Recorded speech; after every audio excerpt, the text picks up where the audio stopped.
ಒಂದು ಮಾಹಿತಿಯನ್ನು ಕೊಡೋಕ್ಕೆ. ಮಂಟೇಸ್ವಾಮಿ ನೀಲಗಾರ ಪರಂಪರೆಯಲ್ಲಿ ವಸ್ತ್ರ ಸಾಮಾನ್ಯವಾಗಿ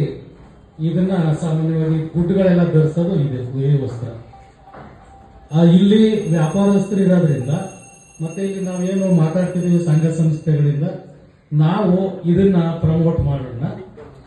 ಬುದ್ಧಿಯವರು ಕೂಡ ಇದನ್ನ ಬಳಸ್ತಾರೆ. ನೀಲ್ಗಾರರು ಇವನ್ ಕಂದಾಯಗಳಿಗೆ ಧರಿಸೋದು ಇದೇ ವಸ್ತ್ರನ ಧರಿಸೋದು. ಈಗ ಬನ್ನಿ, ನೀವು ಬನ್ನಿ, ಮುಂದೆ ಬನ್ನಿ ನೋಡಿ. ಅವರು ಹೆಗಲಲ್ಲಿ ಹಾಕೊಂಡಿದಾರಲ್ಲ, ಇದು ಒಂದ್ ರೀತಿ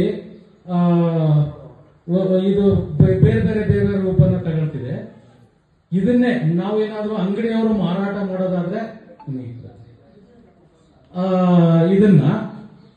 ಇದನ್ನೇ ಮಾರಾಟ ಮಾಡೋಣ. ಕಂದಾಯಗಳಿಗೆ ಇದನ್ನೇ ಧರಿಸ್ತಾರೆ, ಗುಡ್ಗಳು ಇದನ್ನೇ ವೇರ್ ಮಾಡಬೇಕು.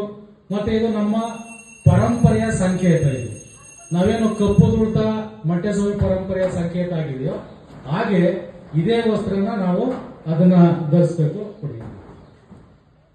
ಈಗೇನ್ ನಾವು ಆರ್ಗ್ಯಾನಿಕ್ ಅಂತ ಹೇಳ್ತೀವಿ, ಸೊ ಇದಕ್ಕೆ ಬದಲಾಗಿ ನಾವು ಇದನ್ನೇ ತಗೋಬೇಕಾಗುತ್ತೆ.